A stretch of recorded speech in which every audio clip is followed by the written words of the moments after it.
दोस्तों, आज की कहानी है सासू माँ आप गाँव मत जाइए। दोस्तों, कहानी शुरू करने से पहले अगर आपने हमारे चैनल को सब्सक्राइब नहीं किया है तो सब्सक्राइब कर लीजिए ताकि आपके पास पहुँचे हर नया वीडियो।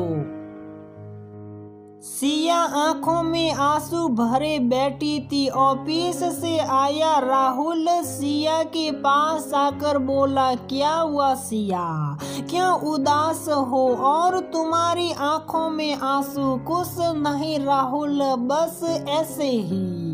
कोई तो बात होगी। कोई बात नहीं राहुल, चलो वो हाथ मुंह धो लो, मैं तब तक चाय बना रही हूँ। मम्मी और पापा और सुबी कहाँ हैं? मम्मी पापा सुबी को लेकर पार्क गए हैं, बस आते ही होंगे। मैं सबके लिए ही चाय बना ले रही हूँ।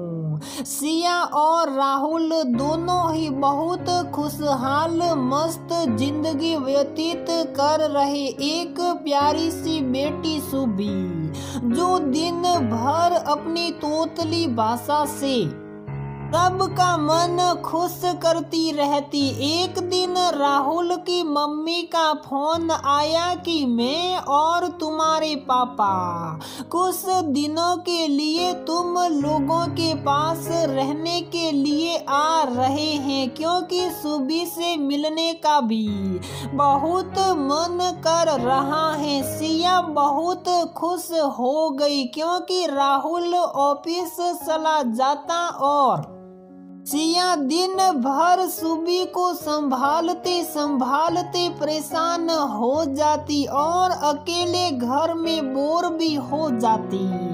काम और सुबी को संभालने के चक्कर में कब सुबह से शाम हो जाती पता ही नहीं चलता। इसी कारण घर से बाहर भी नहीं निकल पाती। सिया यही सोचकर बहुत खुश थी कि मम्मी पापा के आ जाने से घर में रौनक हो जाएगी और सुबी को भी मम्मी जी संभाल लिया करेगी। मम्मी पापा तो सुबी के होने पर ही आ पाए थे, तब से आना ही नहीं हो पाया।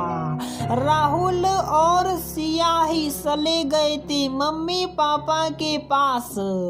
जिस दिन मम्मी पापा को आना था, राहुल फटाफट तैयार हो गया और गाड़ी निकालकर मम्मी पापा को लेने के लिए स्टेशन चला गया और सिया तब तक मम्मी पापा के लिए गर्मा गर्म नाश्ता तैयार करने लगी। मम्मी पापा के आने से पूरा घर खुशियों से भर गया।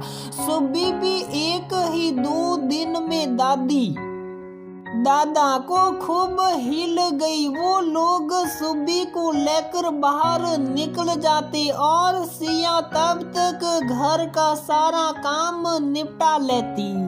मम्मी अक्सर रसोई में खड़े होकर सिया के काम में हाथ बटा लेती और पापा भी बाजार जाकर कुछ न कुछ सामान घर के लिए लाते रहते। और अब तो राहुल के आने से पहले ही घर का सारा काम सिमट जाता, तो सभी लोग शाम को भी कहीं ना कहीं घूमने ही निकल जाते। जो सिया किसी भी समय रात में सोने से पहले खाली ही नहीं होती थी, अब तो उसके पास समय ही समय था, क्योंकि सुबी की सारी देखभाल मम्मी जी कर लेती थी और घर के काम में भी सिया की मदद कर देती। कब सबके साथ रहते रहते महीना भर गुजर गया, पता ही नहीं चला। कभी पार्क, कभी होटल, कभी पिक्चर, समय जैसे पंख लगाकर उड़ गया। और आज सुबह जब राहुल ऑफिस जाने लगा तो मम्मी और पापा जी राहुल उनसे बोले, बेटा अब काफी दिन हो गए आए हुए, हम लोगों का वापसी का टिकट करवा देना। मम्मी जी इतनी जल्दी क्या है जाने की? राहुल बेटा वहाँ पर भी तो कुछ जिम्मेदारियां हैं। तेरा छोटा भाई और बहन भी तो घर पर अकेले हैं, उनको भी संभालना है।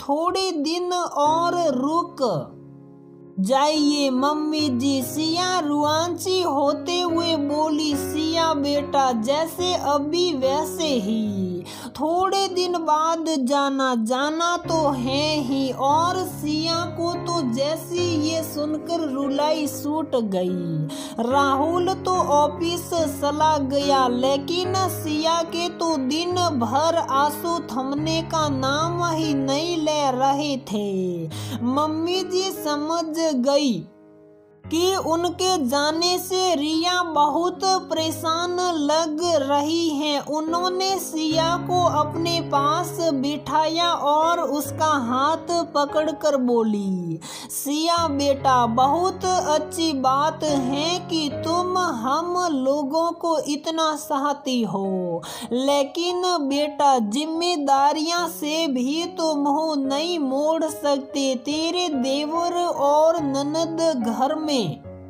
अकेले हैं, अभी जाएंगे तो 2-4 महीने बाद फिर से आ जाएंगे, उसमें कौन सी बड़ी बात है। सिया बड़ी मुश्किल से अपने को संभालने की कोशिश कर रही थी, लेकिन आंख बार बार भर ही आ रही थी। और राहुल जब ऑफिस से आया तब भी सिया रो ही रही थी। सिया जब चाय बना कर लाई तब तक मम्मी पापा भी सुब्बी को लेकर पार्क से आ गए। सब ने एक साथ बैठकर चाय पी और तभी पापा बोले, बेटा राहुल क्या हम लोगों का टिकट करवा दिया? हाँ पापा, परसों का टिकट मिल गया है। इतना सुनते ही सिया की रुलाई फिर से फूट पड़ी। सिया बेटा तुम सुबह से परेशान हो, जाना तो है ही मुझको। आखिर मेरे आने से पहले भी तो बेटा तुम अच्छे से रहती थी। मम्मी जी सिया को समझाते हुए बोली, प्लीज मम्मी जी रुक जाइए ना। अब राहुल को सिया की उदासी का कारण समझ में आया। राहुल भी सिया को समझाते हुए बोला, सिया अभी मम्मी पापा को जाने दो, फिर जल्दी ही हम लोग मम्मी पापा के पास कुछ दिनों के लिए रहने के लिए चलेंगे।